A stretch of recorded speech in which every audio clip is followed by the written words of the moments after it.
15ই ফেব্রুয়ারি 2017 সালে ভারতীয় মহাকাশ গবেষণা সংস্থা ইসরো একসঙ্গে 104টি স্যাটেলাইট মহাকাশে পাঠিয়েছিল। এটি অন্ধ্রপ্রদেশের শ্রীহরিকোটা সতীশ ধাওয়ান মহাকাশ কেন্দ্র থেকে সফলভাবে উৎক্ষেপণ করা হয়েছিল। এর আগে কখনো একসঙ্গে এত স্যাটেলাইট উৎক্ষেপণ করা হয়নি।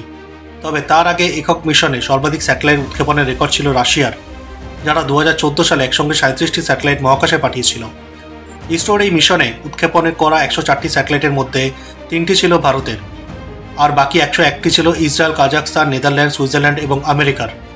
একসঙ্গে 104টি স্যাটেলাইট উৎক্ষেপণের রেকর্ড 4 বছর পর্যন্ত ইসরোর নামে ছিল। এরপর জানুয়ারি 2021 সালে আমেরিকান উদ্ভাবক এলন মাস্কের কোম্পানি স্পেস এক্স একক মিশনে 143টি স্যাটেলাইট উৎক্ষেপণ করে ইসরোর রেকর্ড ভেঙে দেয়। এই মিশনের নাম দেওয়া হয়েছিল ট্রান্সপোর্টার-1।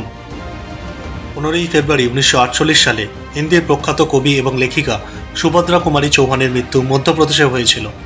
ঝাঁসি রানী তার সবচেয়ে বিখ্যাত কবিতা। সুভদ্রা কুমারী চৌহান জাতীয় চেতনার এক সজাগ কবি ছিলেন। স্বাধীনতা সংগ্রামে বহুবার জেল যন্ত্রণা ভোগ করার পরও তিনি তার অভিজ্ঞতাগুলো গল্পের মাধ্যমে প্রকাশ করেছিলেন। সুভদ্রা কুমারী চৌহানের বিখ্যাত রচনাগুলির মধ্যে রয়েছে ঝাঁসির রানী, বীরদের কেমন হওয়া উচিত বসন্ত, রাখির চ্যালেঞ্জ, অদ্ভুত দান এবং খেলনার দোকানদার।